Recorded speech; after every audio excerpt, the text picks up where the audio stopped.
Ky podcast është prodhim i Onovos. Mirë se vini në episodin e sotëm për veten. Sot do të kemi një bisedë të veçantë me një psikologe të njohur, Denada Toçe. Do të flasim pikërisht për gratë pas moshës 40 vjeç. Pse? Sepse në vazhdimisht na keni shkruar dhe është kërkesa më e veçantë për të bërë një podcast i cili lidhet me paramenopauzën dhe me menopauzën. Do të flasim për ndryshimet hormonale, sfidet emocionale që kalojmë, për kujdesin ndaj vetes dhe pse çdo dekat është e bukur për të jetuar me përjetime të forta, por edhe me një vetbesim. Përshëndetje Denat dhe mirë se na erdhe. Mirë se u gjeta. Faleminderit shumë për ftesën. Me zgjeprisja në fakt sepse menopauzën dhe paramenopauzën e kemi trajtuar, por në çështjet hormonale. Nga ana psikologjike se çfarë ndodh me grua në të vërtetë dhe me të gjitha gratë pas moshës 40 vjeç nuk është se kemi trajtuar dhe më bëhet qefi që të kam dhe dua të di akoma më shumë se çfarë ndodh me ne. Ne e dim, kemi afshe, kemi ndonjëherë ndryshime të gjendjes sonë shpirtërore, por brenda 5 minutash kemi një moment diell dhe një moment dimër.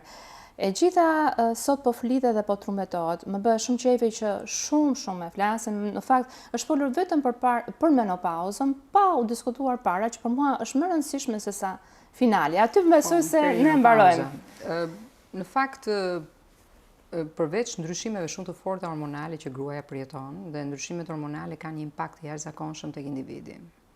Në aspektin mjekësor, për të cilën nuk kam njohuri, por nuk jam eksperte, mjekët e dinë shumë mirë që balanca hormonale, qëndësia e të paturit një balancë hormonale të trupit është fundamentale, është thellësisht e nevojshme për sa i përket homostazës jo vetëm të trupit, por dhe emocionale. Pra, gruaja, individi, edhe burri gjithashtu, ruajnë një ekuilibër të jashtëzakonshëm si fizik, në aspektin edhe të qenësisë fizike, mirëqenies fizike, po dhe psikologjike dhe emocionale. Sidomos hormonet luajnë një impakt të jashtëzakonshëm, si të pjesës së ndërtimit të energjisë seksuale, si të pjesës sepse shpeshherë hormonet lidhen drejt për drejt me pjesën seksuale.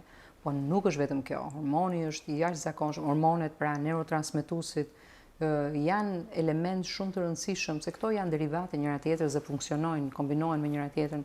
Janë elemente jashtëzakonshëm për të ruajtur ekuilibrin dhe mirëqenien emocionale dhe pastaj edhe mirëqenien mendore, sepse lidhja e psikikës është ngushtësisht e pasur, shumë e pasuruar gjatë aktivitetit ton me aspektin hormonal, me aspektin fizik. Në qoftë se ne kemi një shqetësim dhe një ndryshim fizik, elementët psikologjik lidhen ngushtësisht dhe mos konsistencën, pra me mos konsistencën dhe mos komoditetin që krijon trupi ose atë paratin që krijon trupi gjatë jetës së përditshme.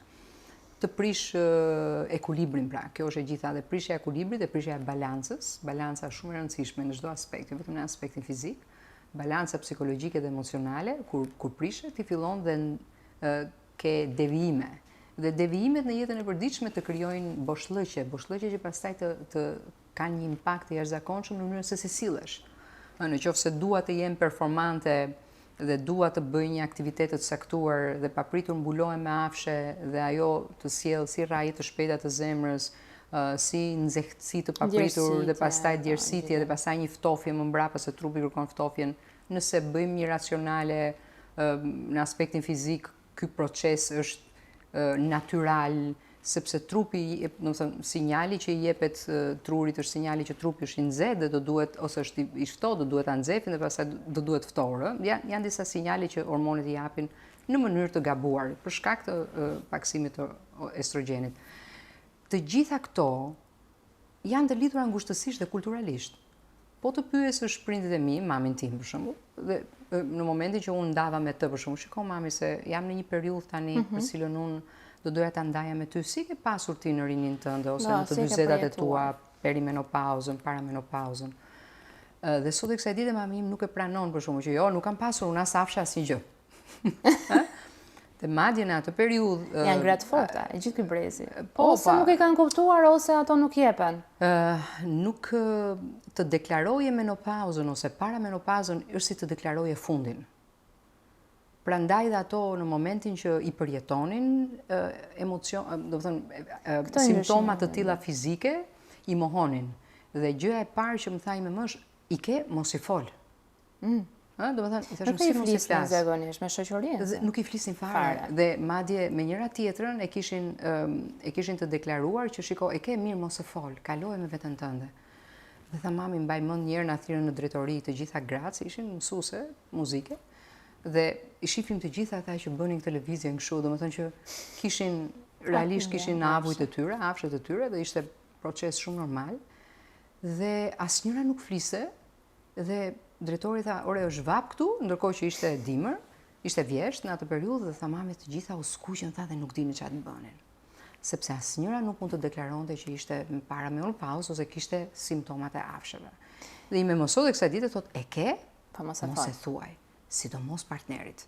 Do të thënë, është gati fobi jo, po është një tabu. Është një tabu, po është edhe një turp. Po pra. Një turp i cili Se do isha shoqërohet me dakord që komplekse. mos dorëzohesh për faktin që nuk dua të them që po plaka. Pikërisht pra, në momentin që fillon, dhe sot mund ta themi shkencërisht që kemi femra të cilat e kanë filluar perimenopauzën shumë më herët.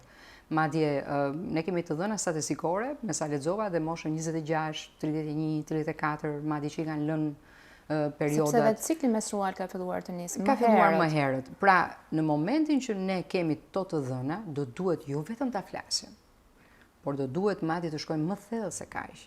Sepse të flasësh është një gjë, por e folura është ajo pjesa parapërgatitore që jemi proaktiv për këto vajza dhe këto femra që duan të bëhen nëna, që do duhet patjetër të kenë një organizim të trajtimit të tyre hormonal nëpërmjet suplementeve apo nëpërmjet çdo lloji trajtimi tjetër të mundshëm që i paraprin pikërisht këtyre problematikave. Prindit tanë nuk ishin në dieni dhe nëna ime jam e bindur që e ka kaluar me ato mundësitë e veta, ndoshta edhe me një ushqim të mirë, por nëse do kishte pasur mundësinë që kemi ne sot, që të trajtoheshe me diçka më specifike dhe më speciale, unë mendoj që do ishte shumë herë më tepër në formë. Një gjë tjetër që mua më bën përshtypje është që shpeshherë mjekët në Shqipëri, dhe nuk janë të pakta rastet, nuk janë të specializuar për trajtimin hormonal tek femrat dhe tek meshkujt, janë shumë të rrallë. Më besoni, unë vetë kam kërkuar që të bëj një konsult me mjek specialist, të cilët do duhet më japin një thellim më shumë se sa vetjak për sa i përket trajtimit hormonal, sepse unë vetë si natyrë jam e prirur të lexoj, të hulumtoj, të thellohem kur bëhet fjalë për mua, për një aspekt të jetës, të një ndryshimi që kam, të familjes, të fëmijëve, të profesionit. E kam natyrën që thellohem dhe lexoj. Por nëse unë dua, po sigurisht, një specialist do duhet më ndihmoj të më orientoj në këtë rrugtim, është një hartë e cila mungon në Shqipëri. Që për mua gratë janë të paorientuara. Janë të paorientuar. Janë të paorientuar. E cekëm pak dhe prekëm të momentin që a mund ta pranojmë që po plakemi. Dhe cila është ajo lufta e madhe që ne duhet të bëjmë për ta kaluar këtë gjë. Sepse vërtet është një ndryshim shumë i madh, ashtu siç është edhe ndryshim shumë i madh nga kalimi nga fëmijëria në moshën më të pjekur. Është vërtet, po Santana duhet ta kuptojmë jetën deri në një pikë ku përfundon objektiviteti, pra që njeriu nuk është më i ri, dhe kjo është një periudhë e vështirë për femrën, edhe për mashkullin. Janë ato krizat e moshës së mesme që njihen në psikologji, që nuk janë të thjeshta. Po procesi i plakjes është si procesi i rinis, në sensin që duhet kohë. Prapë edhe kjo do kohë, nuk është se ndodh brenda ditës, por procesi i jetës, domethënë e gjithë jeta, i gjithë cikli i jetës, ka dy aspekte të rëndësishme që njeriu do duhet i kalojë. Është e vërteta bruto, pra e ashpër, që ti nuk je më, do thënë mosha të kalon dhe ti nuk je më 20, nuk je më 15, nuk je më 30, po nëse ti qëndron këtu, pra qëndron te kjo pjesa objektivit që nuk e mohon njeri.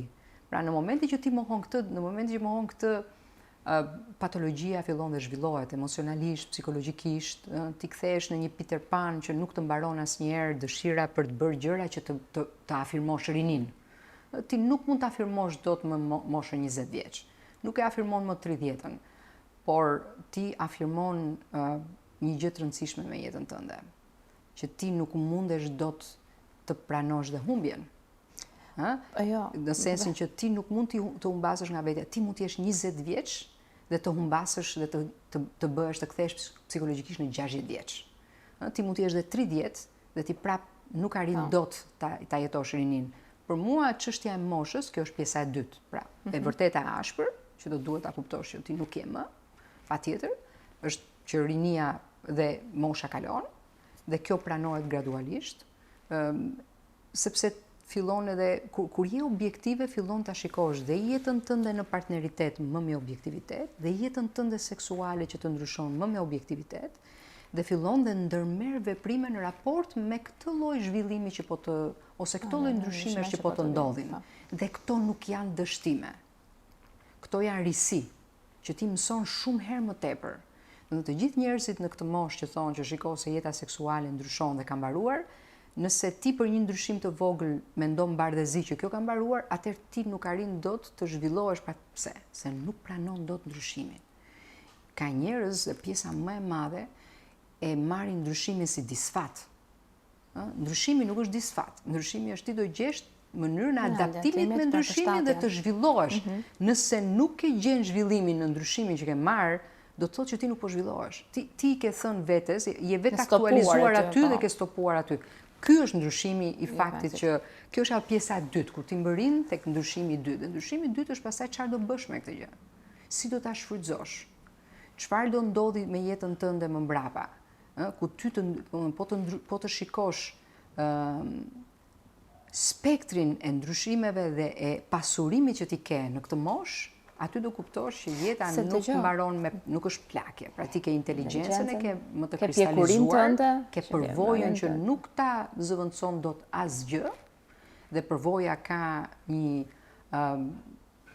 të jep një lloj konfidence tjetër, nëse kishe deri në ato momente arrogancën e rinis, tani ke një lloj arrogancë në thonjza të pjekurisë dhe të mençurisë që i takon një tjetër stadi dhe një tjetër statusi mental dhe psikologjik.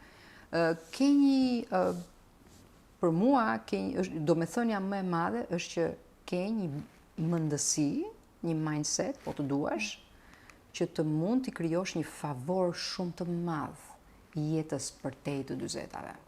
Atëherë jeta fillon pas 40-tave. Me atë që ndonjëherë kur vazhdon pas 40-tave. Sepse shpreha gjithmonë kur ke ditëlindjen, se jeta fillon pas 40-tave.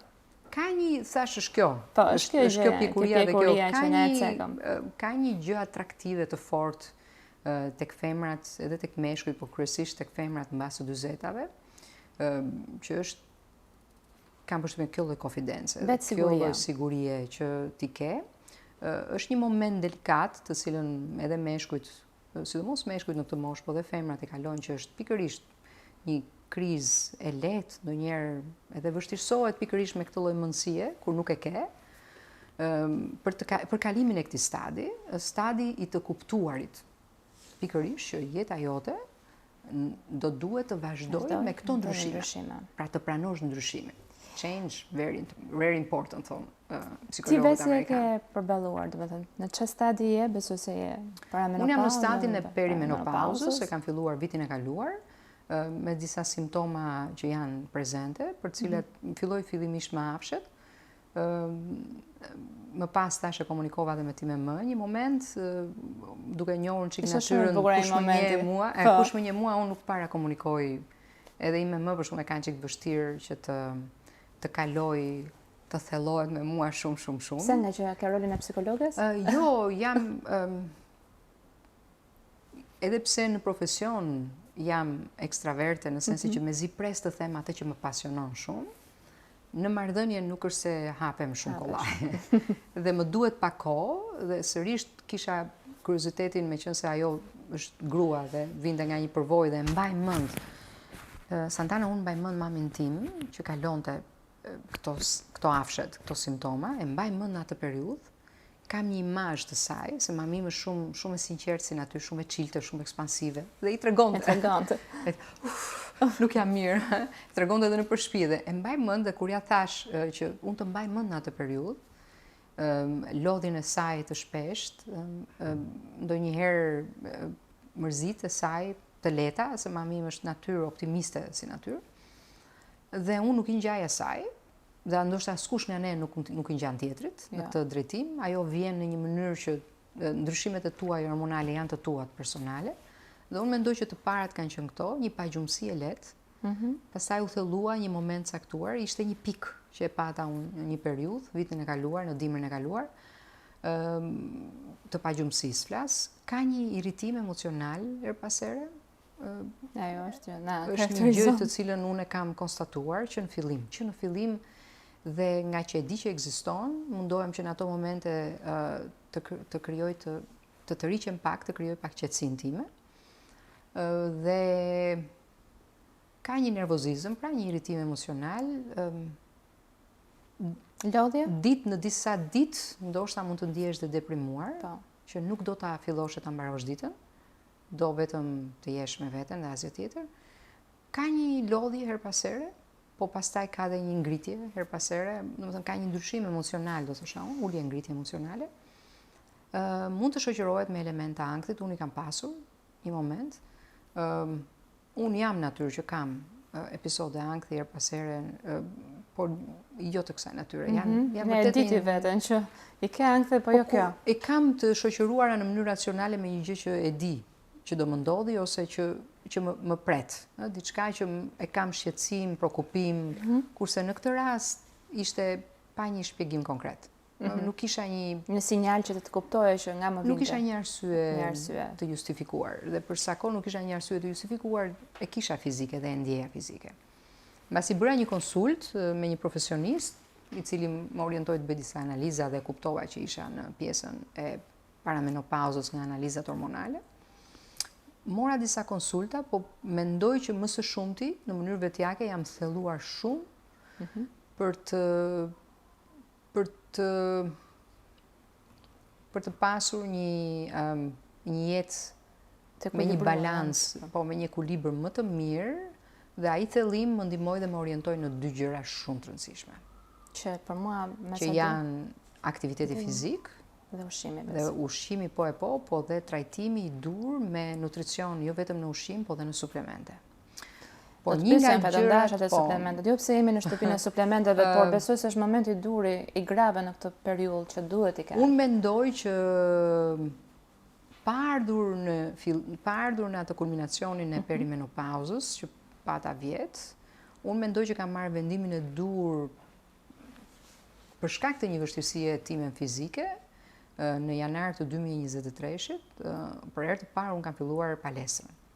Fitnessin dhe ngritjen e peshave. Nuk e kisha provuar? Asnjëherë. Nuk e qenë në natyrë aktive? Për herë të parë, kur jam njohur me instruktorin tim personal, me Tomi Eqimin, i cili unë e shifja në atë kohë si një person që do më mbylli në një burg aty brenda, edhe me ziprisja të dilja, si një person të zakonshëm që rinte aty në palestër dhe do më bënte atë gjën e ushtrimeve që unë e mendoja se e kisha para menduar për ta kontrolluar mirë ç'a do bëja. Dhe kontrolloja duke thënë shiko, sot kemi vetëm 20 minuta. Sot vetëm çerekore 30 minuta. Kaq kohë kam, Nuk doja të shkoja në palestër. Për mua ishte ngritja e peshave, për mua ishte jashtë çdo lloj Më kujtove një video që të kam parë tani. Ishte shumë mirë. Po në atë periudhë nuk ishte në asnjë program timin. Pra në mindsetin tim, në mendsinë time. Unë mendoj. Të thjeshta. Unë mendoja. Se themi do ta sen të thjeshta as aerobia po. Unë mendoja çdo lloj gjë tjetër, po jo ngritjen e peshës nuk e kisha menduar asnjëherë, e peshave, dhe vajtja në palestër dhe unë mendoj që është një bashkëpunim i jashtëzakonshëm, sepse dikush që të shtyn fort, mendoj tani nga kjo përvojë që kam, një trajnues personal është i jashtëzakonshëm, ka një impakt dhe një orientim të jashtëzakonshëm në jetën tënde personale.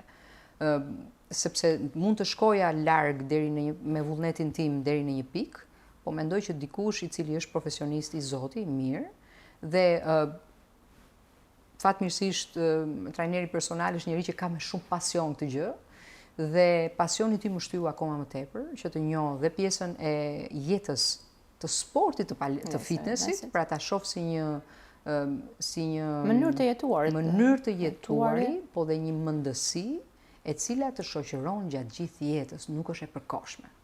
Në momentin që ti mendon që do ikin palestër, do jem vetëm për këtë periudhë, se do ndërtoj një trup të caktuar, është vetëm një imazh reviste. Në momentin që ti ke vendosur të ndryshosh jetën tënde dhe të krijosh një tjetër mendësi, ai nuk është më imazh reviste. As imazh, as një lloj platforme. Ai është imazhi i jetës tënde. Dhe ti atë nuk e imagjinon dot. Ato të befason. Në momentin që kalon viti i parë, ti shef një lloj ndryshimi që të jep një lloj satisfaksioni vetjak, po pastaj viti i dytë, viti i tretë është një ndryshim që shikojnë të gjithë. Dhe jeta jote sociale ndryshon, jeta jote emocionale, psikologjike, seksuale, jetike, do të thënë ti je një tjetër njeri.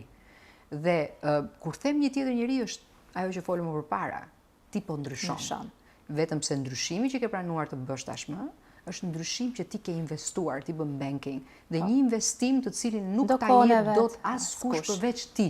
Do të thënë ajo që është personal trainer aty që të shtyn fort, ti ke njohuri dhe bravo të qoftë, po vetëm ti mund ta bësh.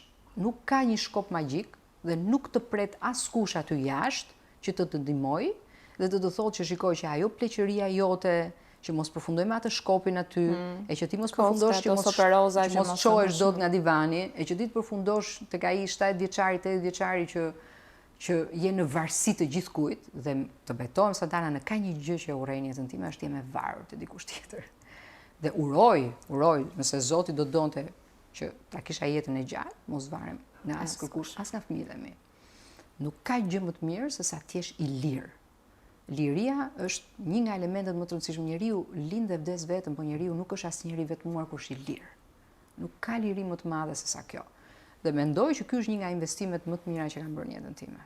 Ky episod mundsohet nga qendra e mesazheve kineze. Ndena, më pëlqen të flasësh çik për ty. Pak. Hënjer. E para më pëlqen shumë emri, sepse nuk është se është Denada me D. Është me T. T. Një veçori, një gërm bën ndryshim. Ç'në ky ndryshim? Mami Se zakonisht jemi mësuar Denada.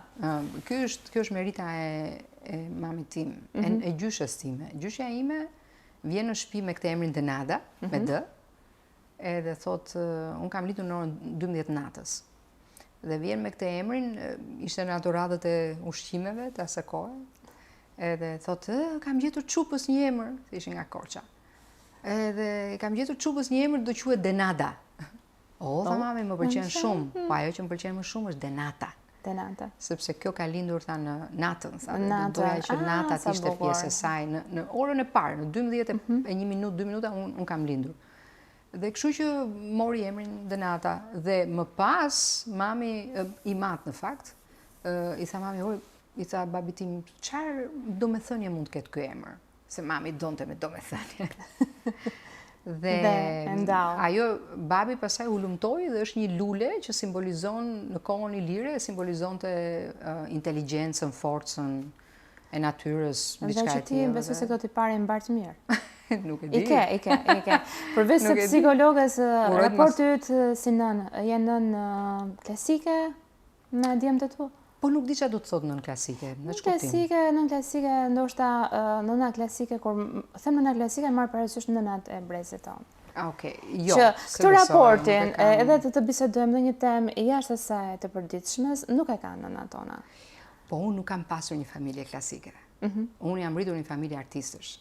Unë kam pasur një nën shumë ndje hapur, që nuk kam pasur asnjëherë frikë të flas, as për seksualitetin tim, as për ndryshimet e mia, as për emocionet e mia.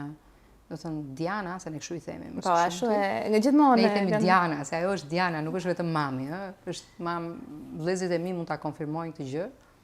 Diana ka qenë një person që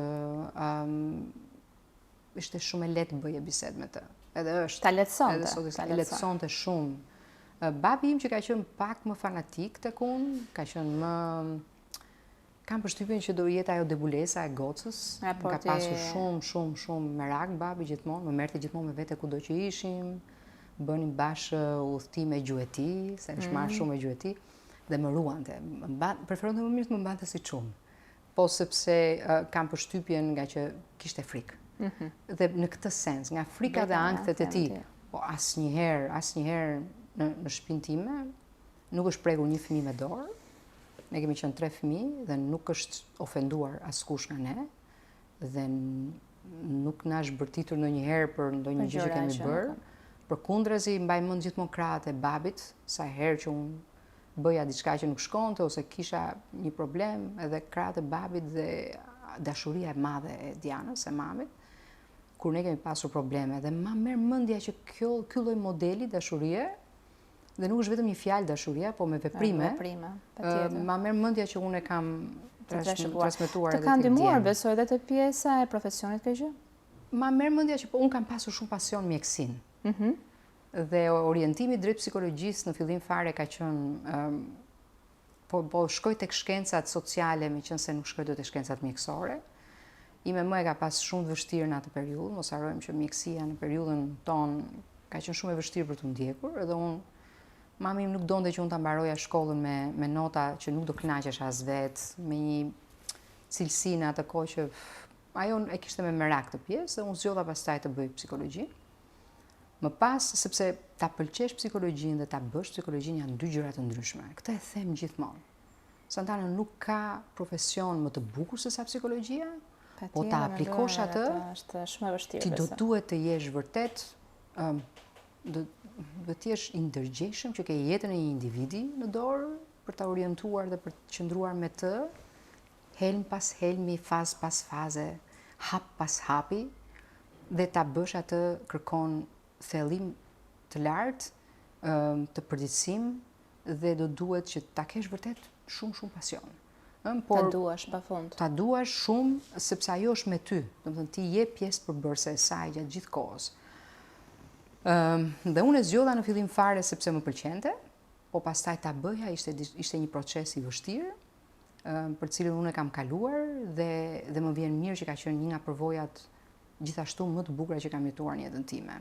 Prekja e individit, eksperienca me to, çdo lloj individi që ka ardhur pranë meje, është një përvojë e veçantë, e jashtëzakonshme dhe mbetet në memorien time çdo njëri prej tyre, si fëmijë, si adult.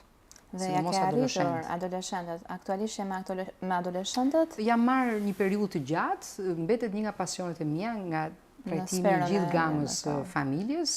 Për mua adoleshentët mbeten grup mosha më delikate, më e pavëmendshme e shoqërisë shpeshherë, dhe mendoj që aty kam pasur edhe një lloj lidhje shumë të fortë profesionale, por edhe individuale. Rikthehemi përsëri te tema. Nga një studim i bërë para pak kohësh, dilte që 80% e burrave shprehen se nuk e flasin fare si dukuri me partnerët e tyre. Domethënë partnerët nuk e flasin me to.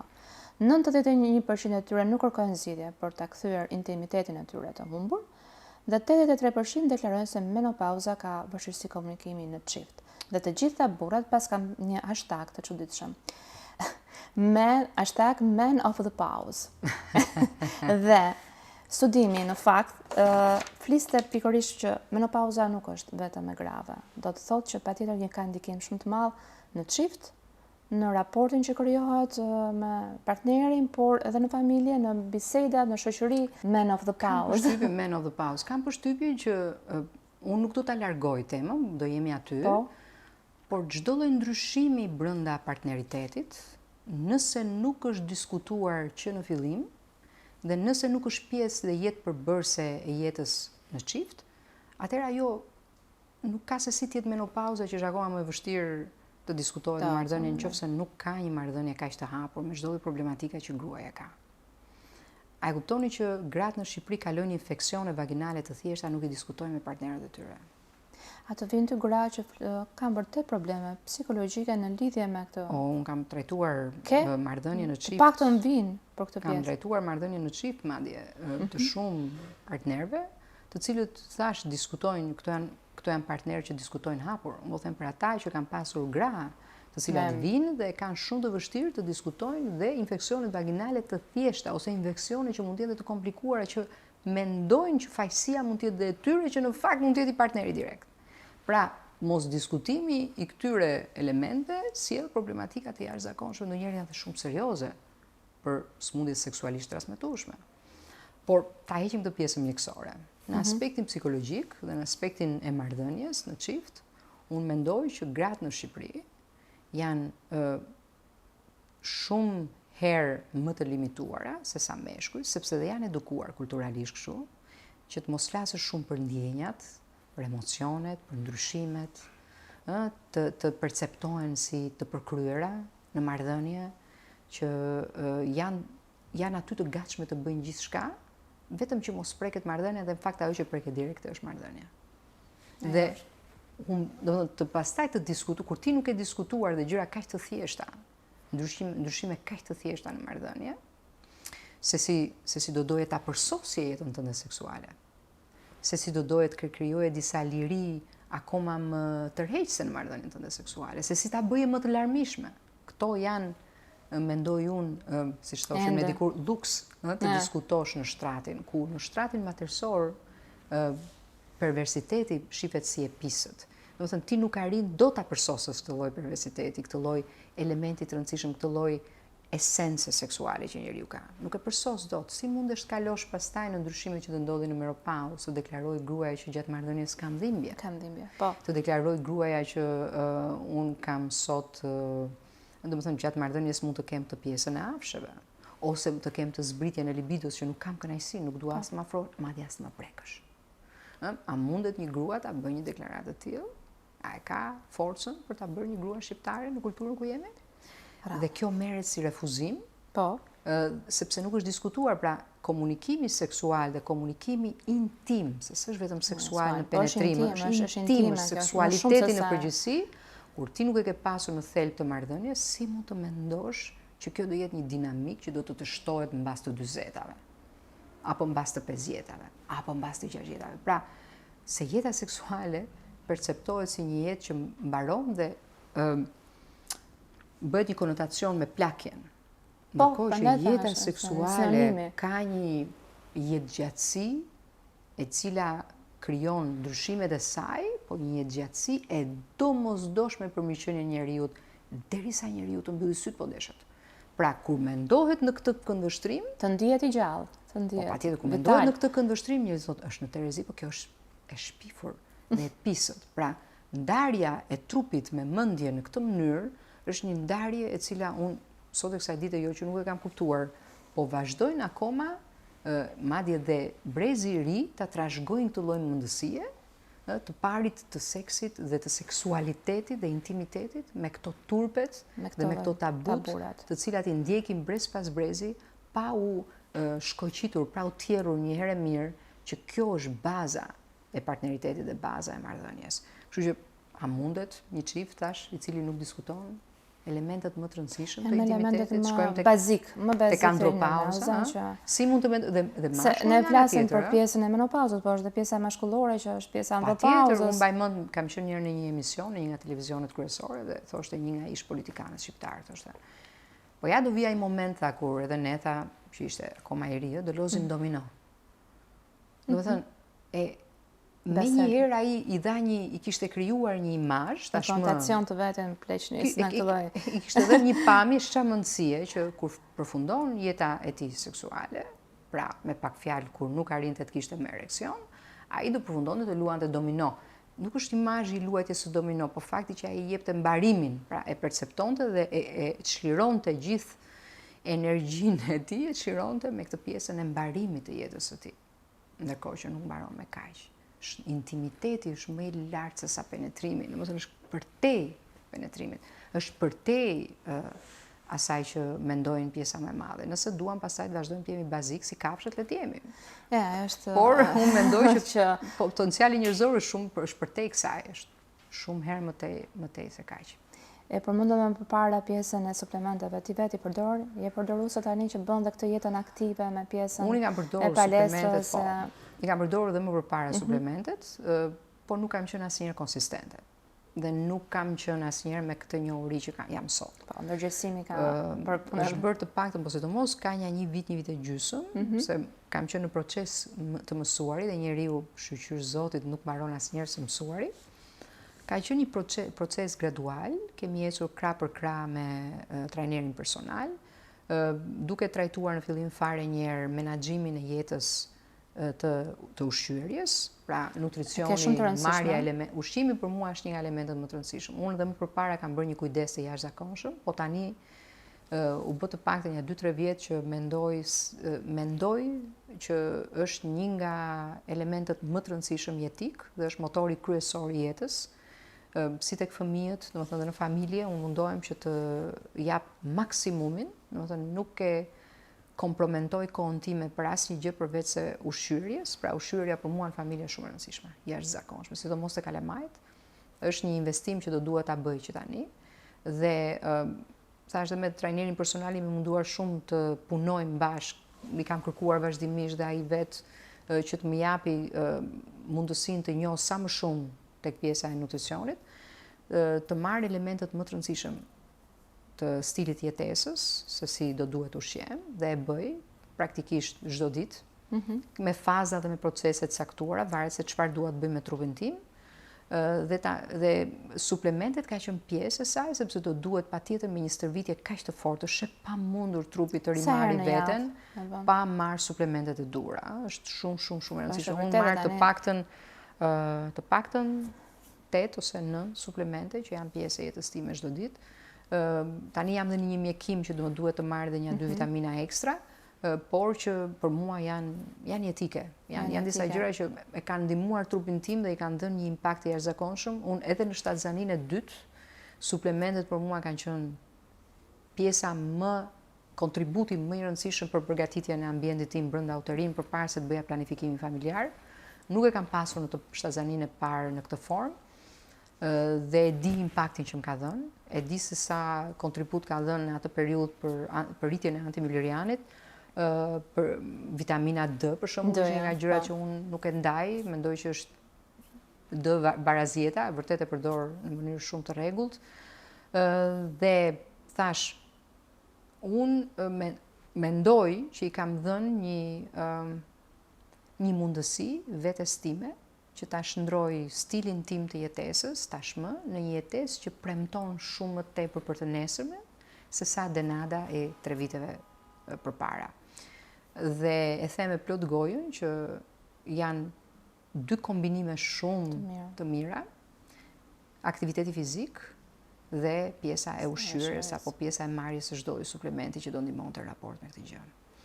Çdo kush e mendon si një proces që do ta bëj sot dhe ta mbaroj sot, por nëse duam vërtet të japim jetës tonë një mundësi të mirë që kjo gjë të vazhdoj, pra jo të filloj me të 40-at, po për mua të vazhdoj rinia dhe të vazhdoj jeta jote aktive si fizikisht dhe mendërisht, mendoj që investimi më fantastik është tek trupi. Nuk ka për mua çelës më të rëndësishëm dhe më të artë se sa ti japësh vendin që i takon në fakt. Sepse Santana, unë po të kisha qenë me këtë mundësi që 20 vjeç, do kisha filluar më herët. Ndoshta do kisha qenë shumë herë më tepër, mbase dhe pasioni im i dytë do kisha qenë një atlete. Ose një sportiste. Jam e bindur për këtë gjë, sepse nuk ka pasioni im i dytë tashmë është pjesa e sportit dhe e palestrës. Por mendoj që do kisha qenë kështu dhe do kisha bërë shumë herët këtë investim. Dhe ka një impakt dhe në jetën personale dhe profesionale, kur ti dhe paraqitja jote, sepse shpesh herë më thonë që Denata si ja bën, je shumë mirë, je dobësuar, ç'a dietë mban. Dieta e jetës. Dieta fikse është dieta e jetës, nuk ka një dietë specifike, do duhet të ndjekësh ca gjëra, po do duhet të qëndrosh. Cili ka unik raporti me trupin e tij. Dhe më e forta është që nga çfarë duhet heq dorë, janë të gjitha gjërat që deri tani kanë bërë jetës time dëm. Dhe ti thua, ore do heqësh dorë nga kjo, ti po heq dorë. Ke hequr dorë nga ndonjë gjë nga këto ushqime për shembull? Ëmbëlsirat janë pika ime dobët.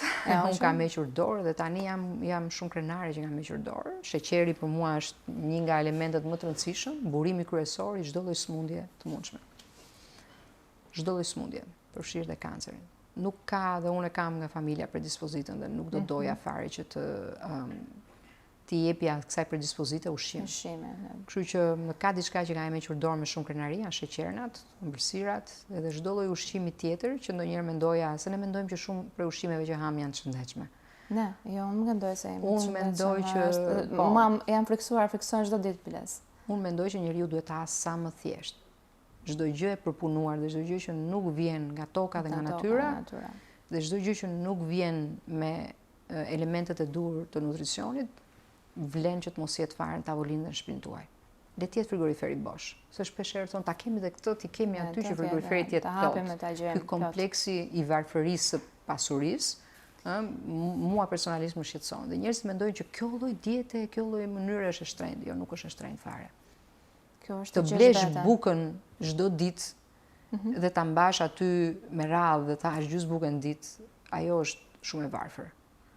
Dhe është e shtrenjtë ta blesh gjithkohës, por është shumë e varfër. Unë mendoj që ti mund të bësh, unë nuk po them që të heqësh bukën nga shtëpia, po ti mund ta bësh dhe vetë ose mund të krijosh mundësinë që të marrësh aq sa duhet dhe me nutricionet e duhura. Flas për bukën, po i përmend produktet e tjera. Shpeshherë luhet me këtë pjesën. Merr mishin atë më të thjeshtin, nuk ka nevojë fare. Njerëzit mendojnë që këto dietrat janë të shtrenjta. Jo, është e shtrenjtë kur ti ndoshta e blen. Po ta bësh vetë, të gatuash vetë. Po. Dhe njerëzit thonë, po nuk kam kohë, nuk ke kohë. Domethënë, imagjinoni se sa njerëzit, sa orë të tëra harxojnë njerëzit në profesionin e tyre, në punën e tyre, në kamjen e tyre, në marrjen, në akumulim, dhe nuk ke kohë të merresh me atë për cilën ti po lufton. Pra ti po punon për veten tënde dhe ti po çedon pikërisht tek ajo të cilën po punon kaq shumë dhe kaq fort, se nuk ke kohë për veten. Në momentin që ti thua nuk kam kohë ta bëj këtë gjë, që aty ti ke filluar të gënjesh veten dhe ke filluar të justifikosh çdo lloj mundësie të mundshme përveç vetes tënde. Ke harruar veten tënde. Kështu që nuk ka kontribut më të madh se sa kjo. Ligji pastaj thash në kontributin e shëndetit mendor dhe emocional, është një impakt që unë vetë jam e psikologjisë, dhe nuk e dija që do kontribuoja kaq shumë në shëndetin tim mendor, sa që kam kontribuar në këto 3 vitet e fundit në jetën që i kam dhënë aktivitetit fizike dhe ushqimit. Denat, unë nuk naqa. Nuk e di, por ata që na kanë dëgjuar, me thënë të drejtën, mendoj se ka qenë podcast, unë e kam ndjerë veten në një seancë shumë të bukur, psikologjie, në lidhje, po, në lidhje do të paguaj, po. Në faktin e pranimit të ndryshimeve që vijnë në trupin e gruas, në mënyrën se si ne duhet ta përjetojmë atë, ta përqafojmë, sepse është ndryshim jetësor që vjen dhe nuk do të thotë që neve mbaruam gjithë kënaqësitë e jetës, qoftë ato seksuale. Pra të pranosh veten është gjëja më e bukur dhe eksperjenca jote, përvoja jote edhe në ndryshimin tënd në këtë periudhë të jetës, besoj se çdo gjë, kush na dëgjon tani e merr një iniciat vogël apo thot që prit se ka shumë të drejtë, është shumë e rëndësishme që ta dëgjojmë vetë trupin tonë, të gjejmë mënyra për ta ndryshuar atë dhe për të marrë me veten. Faleminderit shumë për ftesën. Për mua ka qenë një përvojë shumë e mirë. E kam pasur shumë të vështirë ta mendoj që një ditë do flas në raport me këtë gjë, vetëm ta mendoj dhe jam e lumtur që jam e gëzuar, më gëzon fakti që jo vetëm që nuk e kam problem ta flas këtë gjë, por në një mënyrë apo në tjetër, çdo kush që mendon se kjo është një periudhë e vështirë apo është një periudhë që nuk e rikuperon veten ose që gruaja merr një tjetër drejtim ose që mendon se lidhet automatikisht me dështimin dhe humbjen apo rënien, unë mendoj që ky është sot, jo, madje unë them dje, jo sot, është mënyra më e mirë për ta menduar që gruaja fillon të ndërtohet akoma më shumë mbas kësaj.